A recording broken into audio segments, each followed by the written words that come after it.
हमारे मार्ग में, हमारे पुरुषार्थ में कई बार हमारे ही संस्कार विघ्न रूप बनते हैं। कुछ एक को पता चलता है कि हमारे कड़े संस्कार हैं, मुझे इन्हें परिवर्तन करना है, और कुछ एक को ऐसे लगता है कि तो नेचुरल है, ये तो करना ही पड़ता है, ये तो होंगे ही, कौन बन गया है अभी तक ऐसा। इसमें जो भी आप सब भाई बैठे हैं, कोई ऐसे महसूस करते हैं कि अभी तक भी मेरे अंदर ऐसे कड़े संस्कार हैं जो हमारे इस ब्राह्मण कुल के, इस श्रेष्ठ जीवन के अंदर हमारे रजिस्टर को दाग लगाते हैं। क्योंकि पढ़ाई अलग चीज है। स्टूडेंट पढ़ाई में अगर बहुत अच्छे नंबर लेते हैं, लेकिन उस अच्छे नंबर के साथ अगर उनका रिकॉर्ड ठीक नहीं होता, रिकॉर्ड पर कोई क्वेश्चन मार्क होते हैं, तो आगे की एडमिशन नहीं मिल पाती।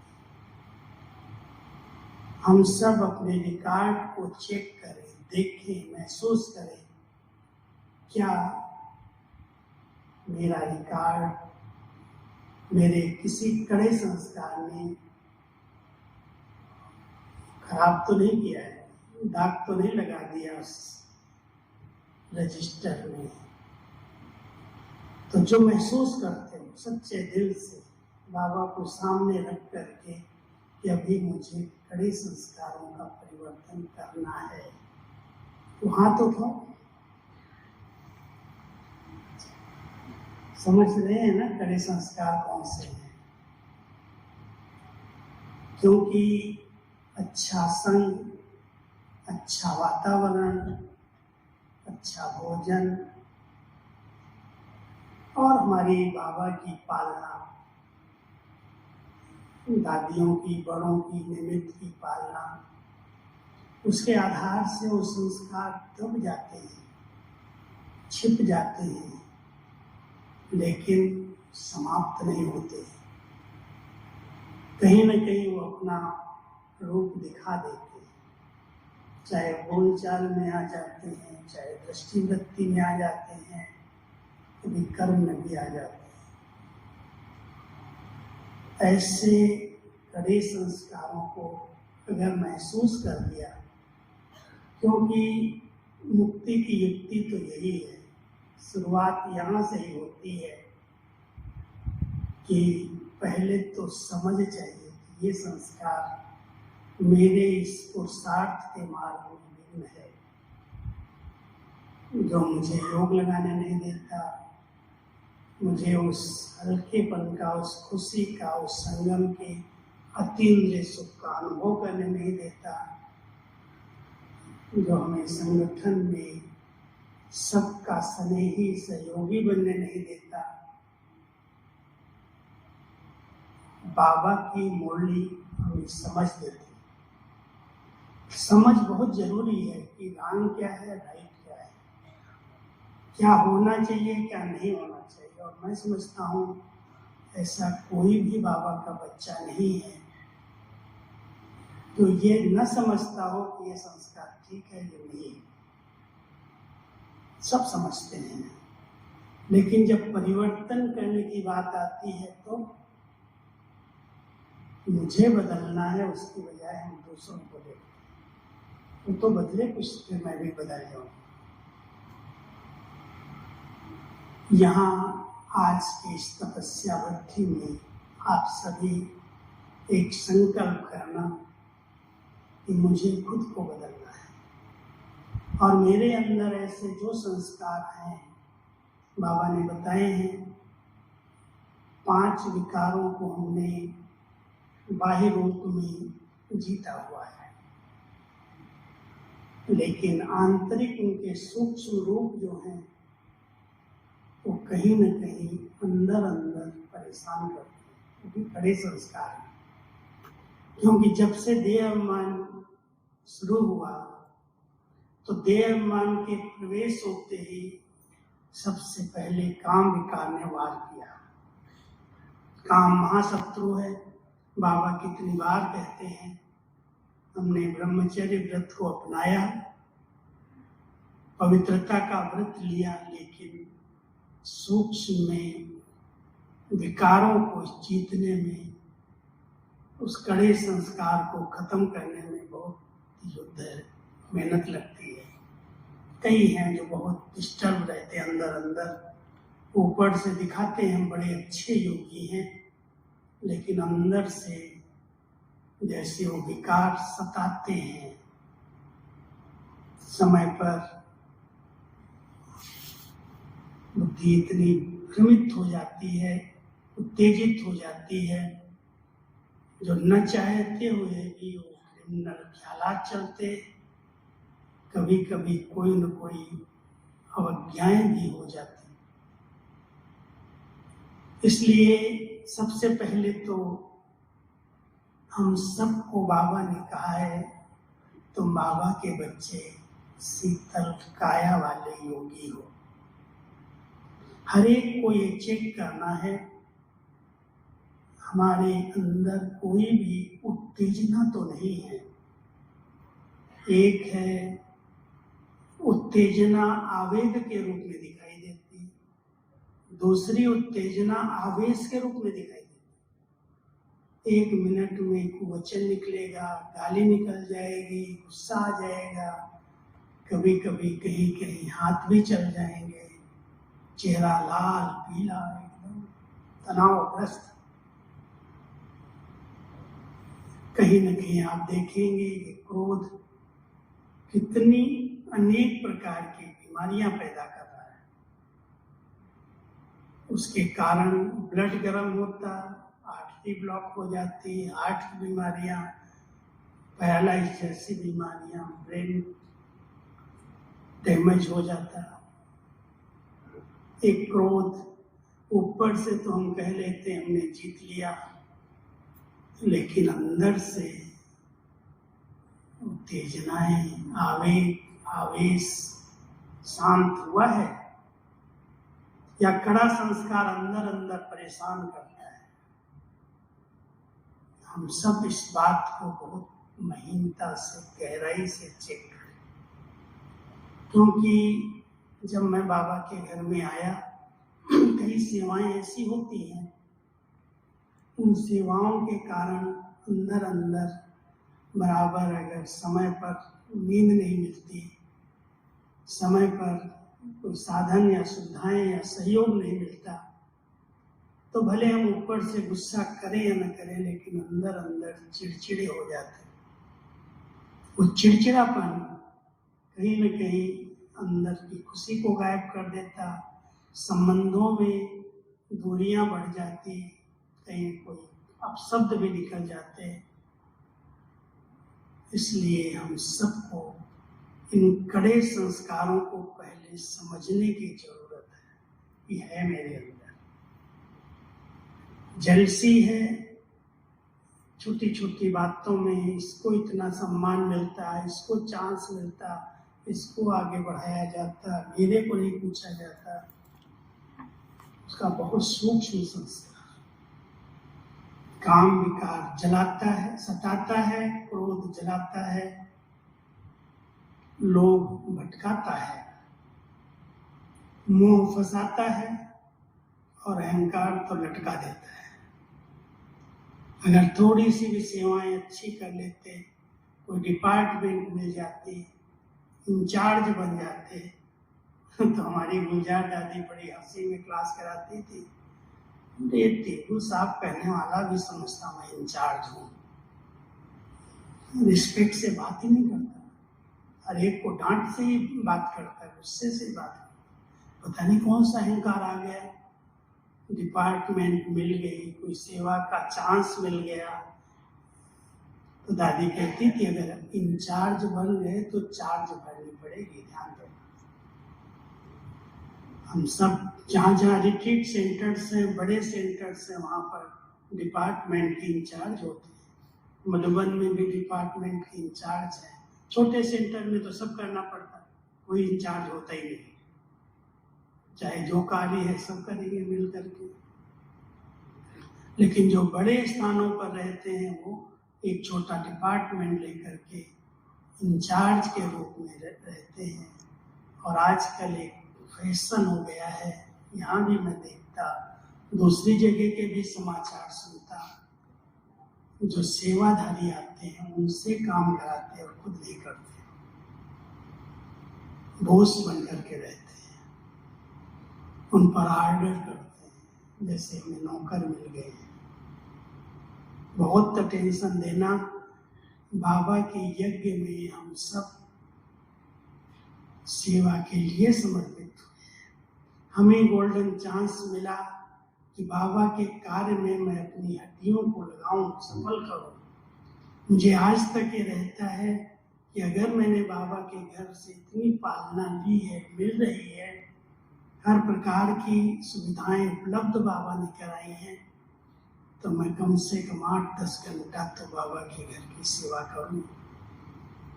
जिस प्रकार की सेवा है, जो सेवा आई है, आज तक 54 साल होने वाले हैं मधुबन में, जो सेवा सामने आई है, चाहे झाड़ू लगाने की आई, भोजन बनाने की आई, धोबी घाट करने की आई, पहरा देने की आई, पानी गर्म करने की आई, जो सेवाएं, कर्मणा सेवाएं भाइयों को मिलती है अधिकतर।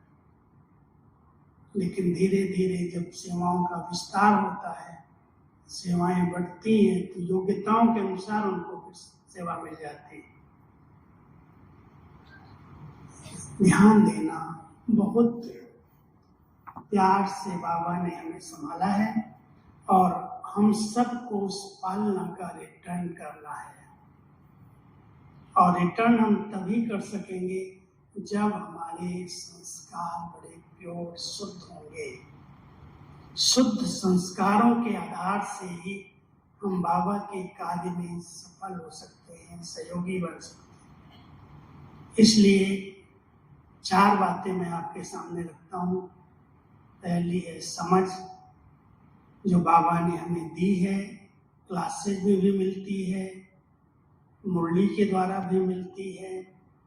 कभी कभी अकेले में जब बैठते हैं तो भी लगता है, देखो मेरे बोल से, मेरे इस एक्ट से, मेरे इस पाठ से इस आत्मा को दुख पहुंचा, ये आत्मा मेरे कारण डिस्टर्ब हो गई, ये दुखी हो गई, ये परेशानी का अनुभव करती है, इसमें मेरी कमी क्या है। उसकी समझ, राइट और रॉन्ग की समझ बहुत जरूरी है। अगर समझ नहीं है, ठीक है, हम कटाक्ष की भाषा, कमेंट्स की भाषा, करेक्शन, कोटेशन, बहुत सारी भाषाओं का प्रयोग करते हैं, लेकिन हमें ये नहीं पता चलता है कि भाषा ठीक नहीं है, इससे लोग डिस्टर्ब हो रहे हैं।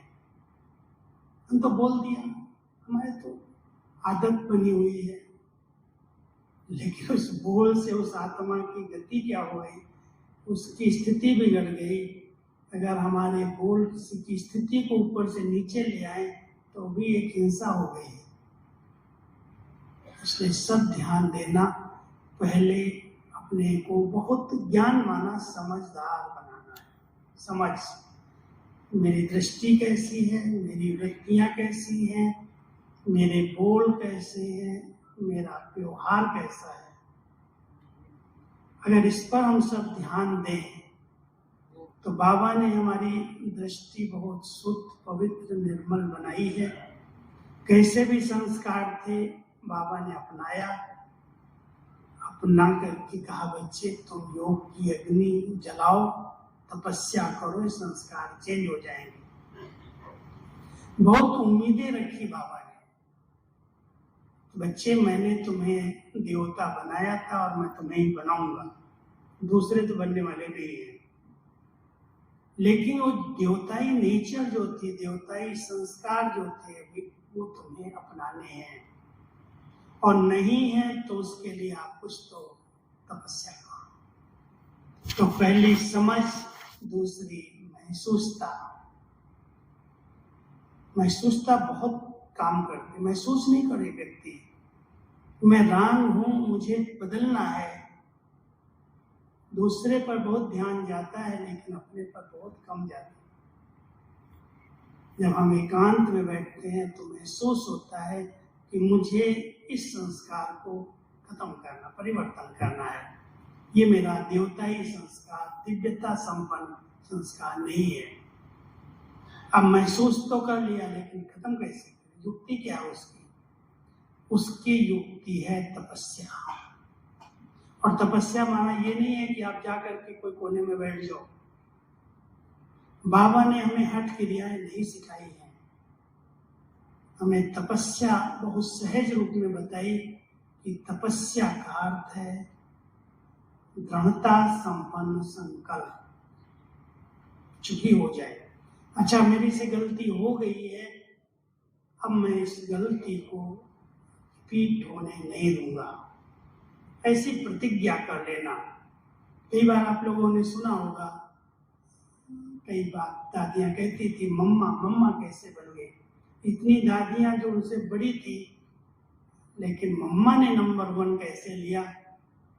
तो उनका एक ही पुरुषार्थ था कि अगर कोई बात गलत महसूस हो गई कि नहीं होनी चाहिए, इससे लोगों को परेशानी है, दुख है, तो उन्होंने उस बात को फिर से रिपीट नहीं होने दिया। इतनी तपस्या की, इतना दृढ़ता संपन्न संकल्प ले लिया। ले सकते हैं ना कि नहीं? क्या करूं, हो जाता है, मैं चाहता नहीं हूं लेकिन निकल जाता है, उत्तेजित हो जाते हैं, आवेश आ जाता है, आवेग आ जाता है।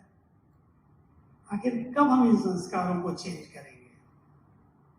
बाबा कई बार कहते हैं स्लोगन लिख लो, अब नहीं तो कब नहीं, अभी नहीं किया तो कभी नहीं कर पाएंगे। इसलिए अगर कोई ऐसे संस्कार दिखाई दे रहे हैं तो संकल्प करो, दृढ़ता संपन्न संकल्प, कुछ भी हो जाए मैं इसको परिवर्तन करूंगा। संकल्प में बहुत बड़ी शक्ति है, असंभव संभव हो सकता है। हम जो भी कार्य कर रहे हैं, अगर संकल्प बहुत शक्तिशाली है, तो मैं आपको कितने अनुभव सुनाऊं यहाँ पर खेती के बीच कार्यों में, दूसरे कार्यों में संकल्प में जो शक्ति थी, असंभव भी संभव हुआ है। संकल्प की शक्ति से सब काम हो सकते। बोलने की क्या आवश्यकता है, लेकिन संकल्प बहुत शुभ भावना संपन्न है। संकल्प बहुत निर्दोष, निस्वार्थ है, मुझे कुछ नहीं चाहिए। बाबा का कार्य है, बाबा की प्रत्यक्षता हो,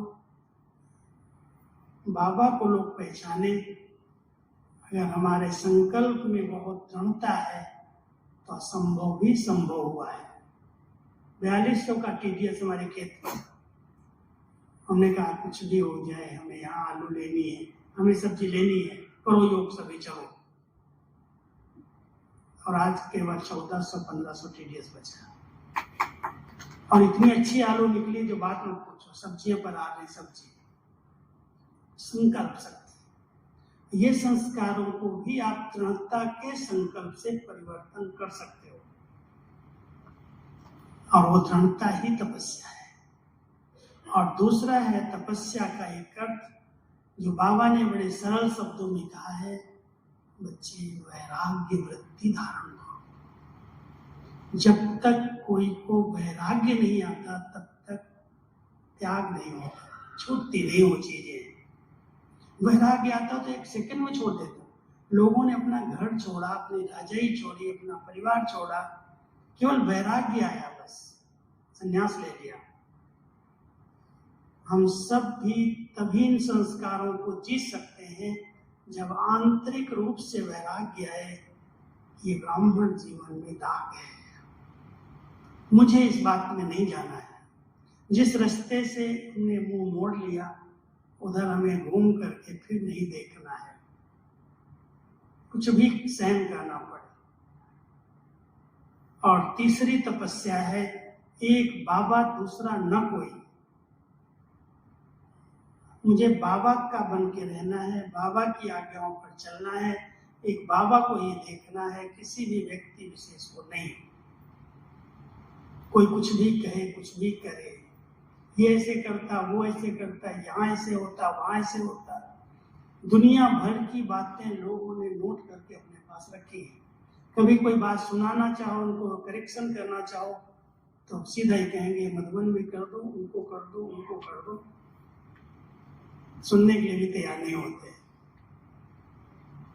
हमें बाबा ने बहुत शुद्ध संकल्प दिए हैं, बच्चे, सी फादर फॉलो फादर। किसी भी व्यक्ति को नहीं देखना, हर एक नंबरवार है, हर एक अपनी कमी कमजोरी को निकालना चाहता है। कुछ उसके कारण हो सकते हैं, कुछ उसका हिसाब किताब होगा। मुझे खुद को बदलना है, मुझे खुद को संपन्नता को पाना है, संपन्न बनना है, संपूर्ण बनना है। ऐसी एक बाबा दूसरा न कोई। बाबा को देखते चलो, आगे बढ़ते चलो। ये तपस्या है, और तपस्या ही हमारे संस्कारों को शीतल बनाती है, शांत कर देती है। जैसे आज से एक टॉपिक शुरू की है, नई टॉपिक सितंबर में, लगन की अग्नि को प्रज्वलित करो, योग को ज्वालामुखी ज्वाला स्वरूप बनाओ। लगन ही एक अग्नि है, कोई वो आग तो नहीं है जिसके अंदर हम डालेंगे और प्योर बन जाएंगे, संस्कार शुद्ध हो जाएंगे। जैसे एक सुनार को अगर सोना दिया जाए, बहुत मिक्स सोना, उसकी वैल्यू बहुत कम हो, और उसको कहो इसका जेवर बना दो, तो वो सोना लेकर के पहले आग के अंदर तपाता है, गला देता है, उसकी जो भी मिलावट है वो बाहर हो जाती है। जब बिल्कुल प्योर गल्ली निकलती है तो उसको फिर रूप देता है कोई न कोई जेवर का, भले मिलाना फिर से पड़े कुछ। लेकिन जहाँ 24 कैरेट की बात आती है, वहाँ वो बिल्कुल प्योर सोना दिखाता है, और उसकी निशानियाँ, जो रियल गोल्ड है वो सहज मोल्ड हो जाता है, जैसा मोड़ना चाहो मुड़ जाता है। हम सब भी अपने आप को चेक करें, सचमुच में अपने को मोड़ सकता हूँ, मोल्ड कर सकता हूँ। जैसी भी परिस्थिति है, जैसे भी लोग हैं, जैसा भी वातावरण है, मुझे अपने आप को ही बदलना है, चेंज करना, मोल्ड कर देना है। अगर हमने योग अग्नि में अपने को तपाया है, योग अग्नि लगन की अग्नि है, एक बाबा से सच्चे दिल का प्यार, सच्चा प्यार। बाबा तो मिला, संसार मिला। इतना प्यार से कौन एक एक बच्चे को सिखाता होगा? कल की मुरली देखो, बाबा क्या रहम की मुरली है, कितना प्यार किया है बाबा ने बच्चों। निमित्त हो, निर्माण हो, कौन कौन से भाव बताए, आत्मिक भाव बताए, निर्माण भाव बताया, निर्मल वाणी सिखाई, सब कुछ सिखा रहा है, सब सुन रहे हैं। लेकिन ये लग जाए ये मेरे को बाबा कह रहा है, उसकी बजाय हम सोचते हैं उसके लिए बड़ा अच्छा है, उसके लिए बड़ी अच्छी बात बाबा ने कही। हम सबको खुद को बदलने के लिए तपस्या की जरूरत है, और ऐसे श्रेष्ठ चिंतन जो लगन की अग्नि को बढ़ाने वाले हैं। क्योंकि अग्नि प्रज्वलित करने के लिए बहुत सारी लकड़ियों की जरूरत होती है, ऐसे नहीं तेज होती आग। ये लगन की अग्नि इतने अच्छे अच्छे विचार ही प्रज्वलित करते हैं। जो संगम युग की प्राप्तियां हुई हैं, जो हमें बाबा ने इतना पवित्र योगी जीवन दिया है, हम सब अगर उनको याद करते हैं तो हमारा प्यार बढ़ जाता है, और प्यार ही लगन का रूप है, और वही अग्नि है जो हमारे संस्कारों को चेंज करती है। इसलिए सभी ध्यान देना, एक बाबा के प्यार में समाना सीख जाए, तो जो मिला सारा संसार मिला। संगम युग पर एक बहुत बड़ा भाग्य, जो भाग्य विधाता वरदाता हमारा अपना हो गया।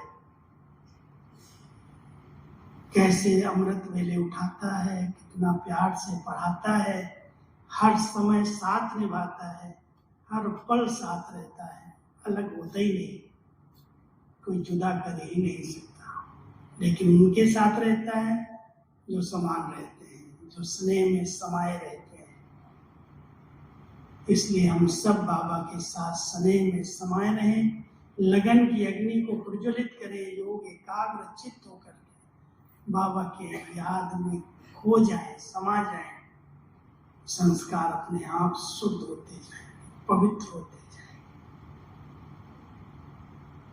आप देखना, कईयों को 10 साल, 15 साल, 20 साल भी ज्ञान में है, समर्पित जीवन में है, सेवाएं कर रहे हैं, लेकिन संस्कारों में अभी तक भी कुछ न कुछ खोट है, कमियां हैं, और उन संस्कारों के कारण सबके पास, सबके साथ स्वयं को एडजस्ट नहीं कर पाते,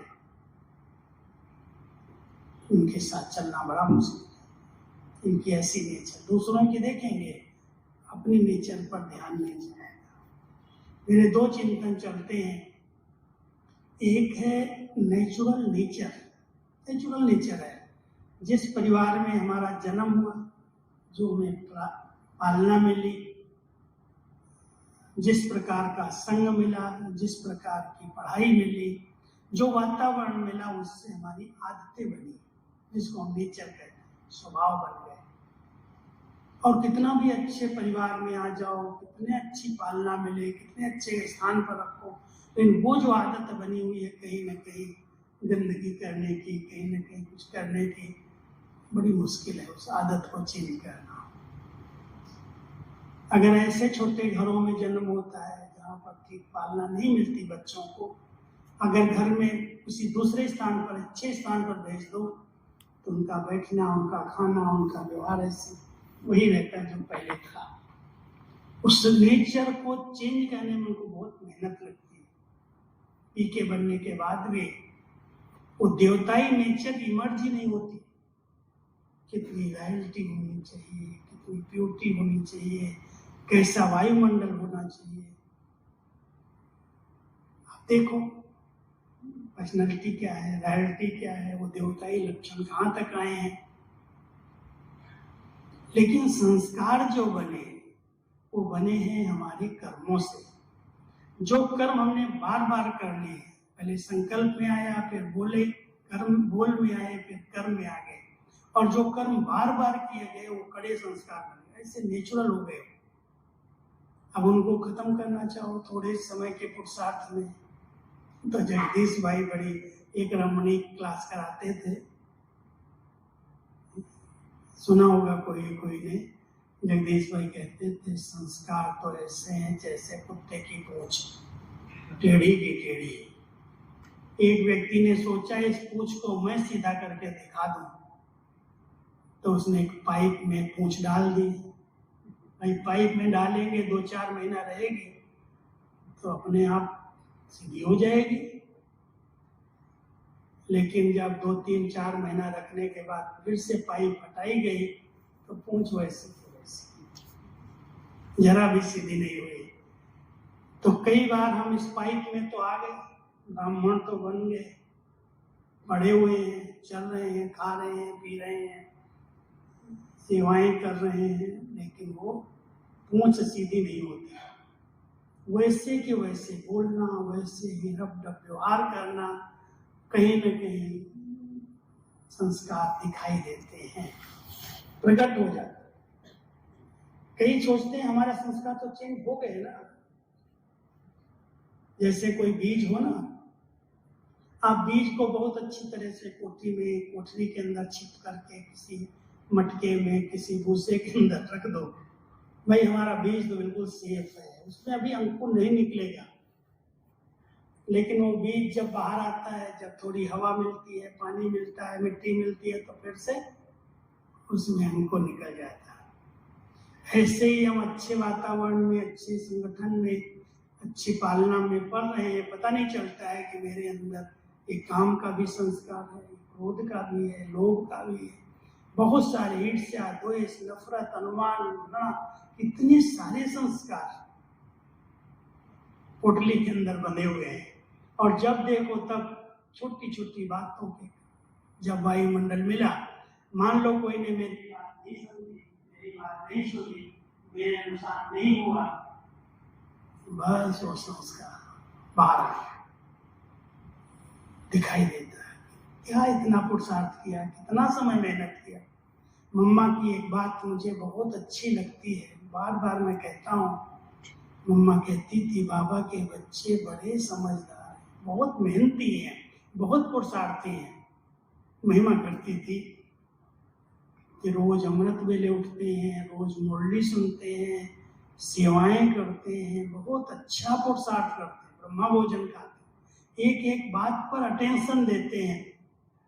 लेकिन 6, 7, 8 महीने के बाद भी अगर कोई छोटी सी बात उनको कोई ने कह दी, उनकी बात नहीं सुनी गई, 1 सेकंड में इतना उत्तेजित हो जाते हैं, जो इतने समय का किया हुआ पुरुषार्थ 5 मिनट के गुस्से में सब पर पानी फिर जाता, खत्म, सबकी नजर बदल जाती है। तो इतना क्रोधी है, इतना गुस्सा करता है, इसके अंदर अभी भी ये विकार है। इतना बेचारे ने मेहनत किया, इतना समय पुरुषार्थ किया, लेकिन जब ऐसा वायुमंडल हुआ, जब उसी अनुसार हमारा को संग मिला, वातावरण मिला, तो वो संस्कार फिर से बाहर आ गया।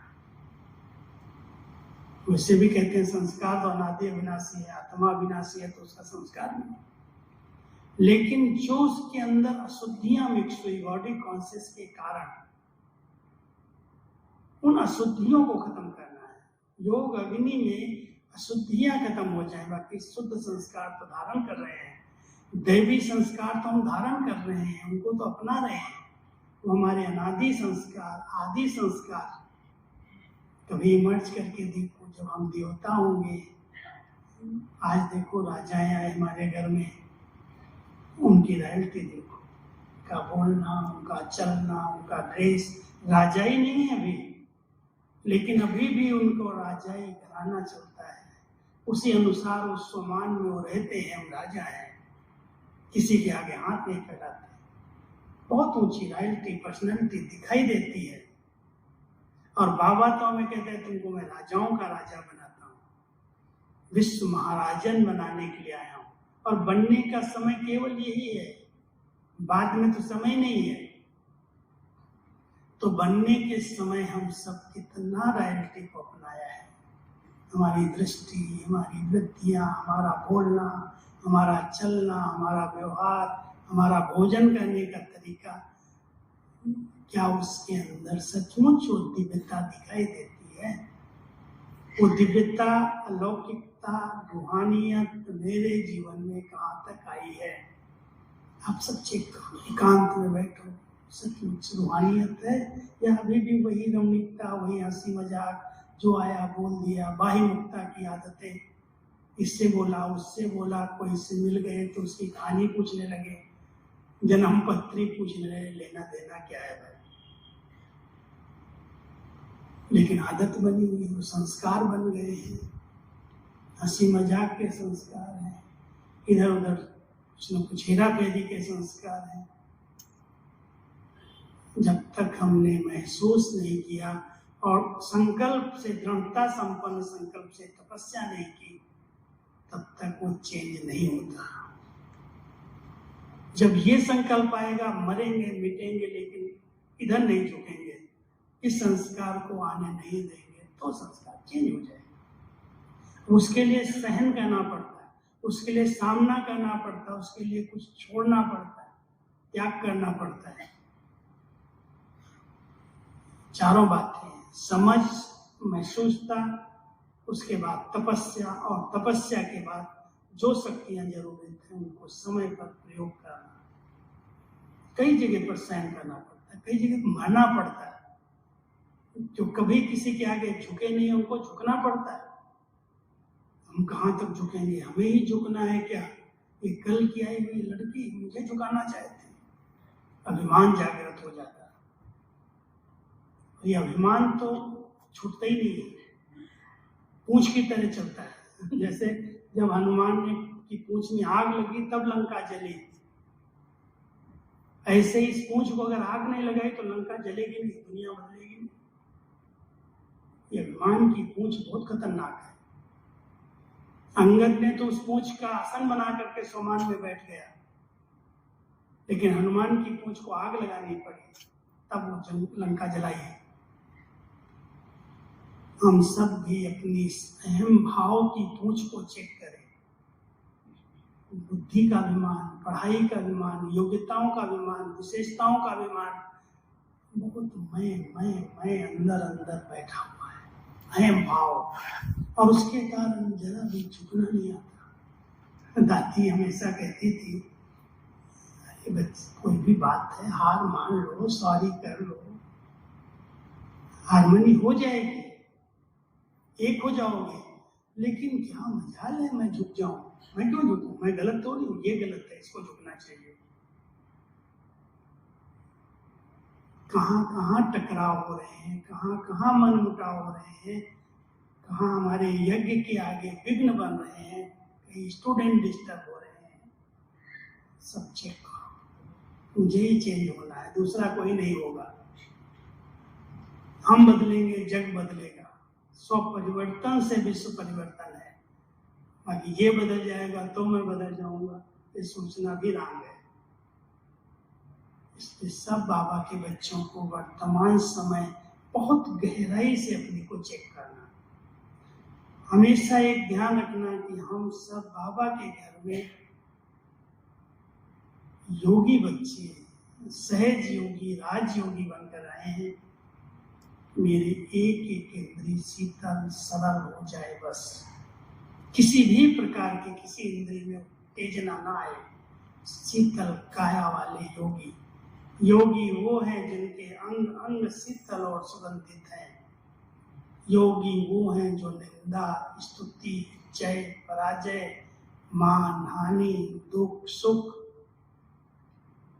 सब में समान स्थिति रहती है।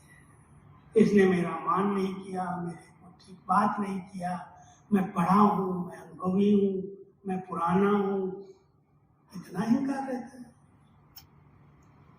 कई बार बाबा कहते हैं अहंकार तो कम दिखता है लेकिन रोग बहुत दिखाई देता है। रोग, तुम समझते? रोग उर्दू शब्द है, एक रुआब, एक रोग, दोनों चेहरे से प्रकट होते, चलन से दिखाई देते हैं। जिनके पास रूहानियत है, जो आत्मिक स्थिति में रहने वाले हैं, तो बड़े रुहाब में रहते हैं, एक अलौकिक नशा रहता है। मैं किसका बच्चा हूँ, शान है, अहंकार नहीं है। लेकिन जिसके अंदर जरा भी जिस्मानियत है, मैं पढ़ा लिखा हूँ, मैं अनुभवी हूँ, मैं पुराना हूँ, मेरी बात सुननी चाहिए, माननी चाहिए, उसके चेहरे से रोग दिखाई देता है। बात बात में ऐसा लगता है पता नहीं कब मेरी इज्जत लूट लेगा, ये क्या करेगा, कैसा बोल देगा। डरते हैं लोग रोग वालों से, पता नहीं इसको किस चीज का नशा है, कैसे चलता है, कैसे बोलता है, कैसे बात करता है। आज देखो हमारी दादी इतनी बड़ी पद पर, इतनी सरल, इतनी मिलनसार, इतना एक दूसरे के पे सम्मान, कोई आ गया अगर बड़ा, हमारी दादी तो ऐसे, मैं क्या बताऊं उनकी विशेषताएं, इतनी नम्र चित्त, जो उसको अपने आसन पर बिठा के सामने गद्दी पर बैठ जाते, नीचे बैठ जाते। हम जब शुरू में आए, हमको तो बहुत याद रहता है वो बात। मुझे ड्यूटी मिली बाबा के साथ, जो रात भर बाबा बोलते हैं लिखो, लिख लेना तो सहज था बाबा के पास बैठ के, लेकिन लिखने के बाद जब दूसरा दिन आता, दादी कहती क्या लिखा तुमने, हम लोग कब सुनाओगे, क्लास में आओ सुनाओ आकर के रात को।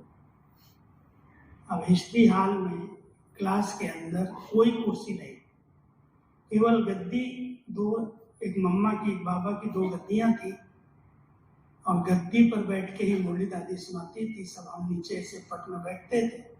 और जब मुझे कहे तुम सुनाओ आकर के, मैं इतना छोटा, और दादी दीदी और सब बड़े ऐसे सामने पट में बैठे, और मुझे कहे तुम सुनाओ, आप समझ सकते हो कोई गुरु, कोई बड़े बड़े पद वाला ऐसे कभी नीचे बैठेगा?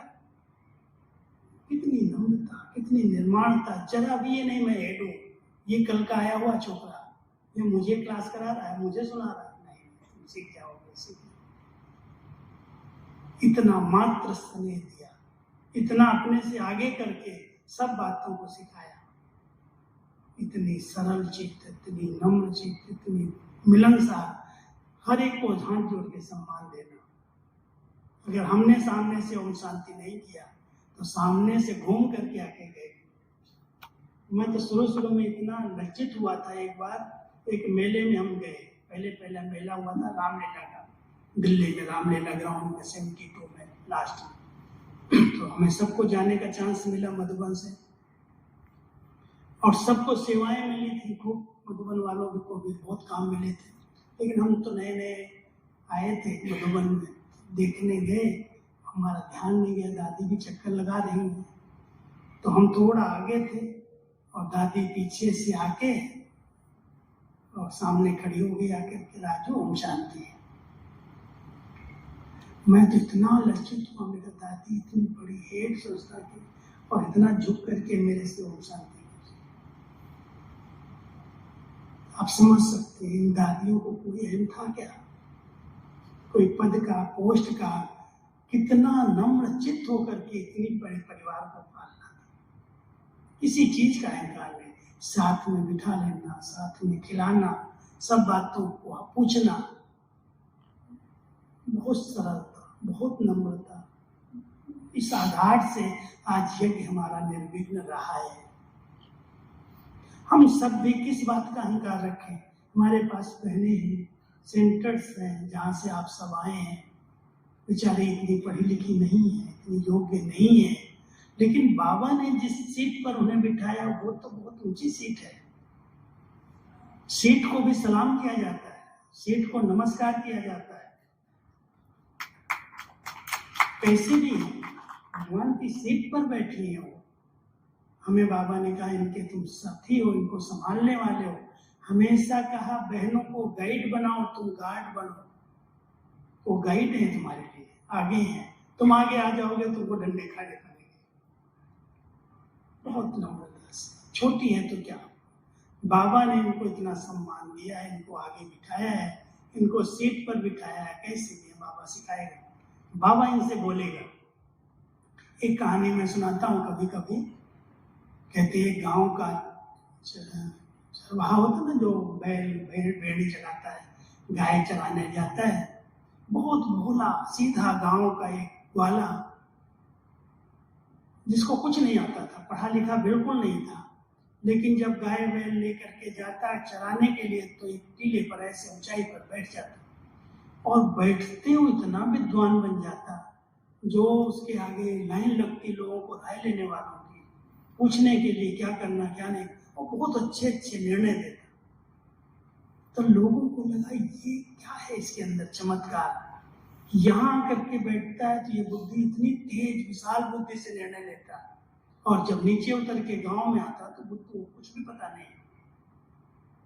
तो लोगों ने उस टीले की खुदाई किया, खोद के देखे तो इसमें क्या है, तो उसके नीचे था विक्रमादित्य का आसन, और विक्रमादित्य के आसन के लिए गायन है कि उस पर जो बैठ जाए उसकी बुद्धि विशाल हो जाए। मैं हमेशा एक ध्यान रखता हूँ, विक्रमादित्य कौन था, हमारा बाबा ही, ब्रह्मा बाबा। तीनों कर्म जन्मों की कहानी शिव बाबा ने सुनाई उनके। आदि में जो श्री कृष्ण की आत्मा है, मध्य में द्वापर में वो विक्रमादित्य बन के राज्य करती है, और अंत में वो ब्रह्मा के रूप में।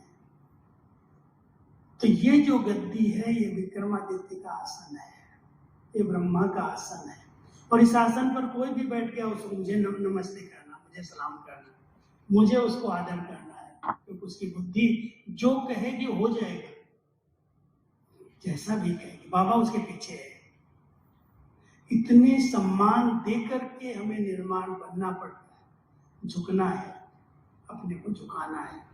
इसलिए गद्दी को हमेशा कहते हैं नमस्कार करना पड़ता है, सीट को सलाम करनी पड़ती है। तो आजकल हमारे सेवा केंद्रों पर जहाँ पर भी आप सब समर्पित हैं, छोटी छोटी बहनों को मुरली सुनाने का चांस मिलता है। कई बार मैं भी कहता हूँ ये क्या बोल गई, ये मुरली का भाव नहीं है, बोल गई, उसको समझ में नहीं आया। हम अलग से उसको बता सकते हैं प्यार से। एक बार दादी जी मुरली सुनाई, मुरली में 2 शब्द कोई ऐसे बोल दिए जो मुरली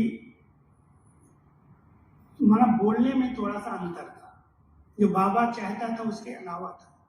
तो दादा आनंद किशोर मेरे पास आया, कहता दादी ने आज ऐसे बोल दिया मुरली में, ये इसका भाव ये नहीं है, इसका भाव ये है। तो मैंने दादा को बोला, दादा आप तो बड़े हो ना, दादी को करेक्ट कर दो, दादी को बता दो आगे के। दादी को मैं नहीं बोल सकता, वो दादी है बाबा की सीट पर, मैं उसको करेक्शन नहीं करूंगा। तुम जाते हो ना, तुम बैठते हो दादी के साथ, तुम दादी को बोलो दादी ये भाव है इसका, इसके कारण से क्या रिस्पेक्ट था। क्लास का टाइम पूरा हो गया है, लेकिन कुछ दाताओं की कहानी सुनाता हूँ आपको, क्योंकि योग कराएंगे तो थोड़ा सा भारी वातावरण हो जाता है। करेंगे आधा घंटा योग, लेकिन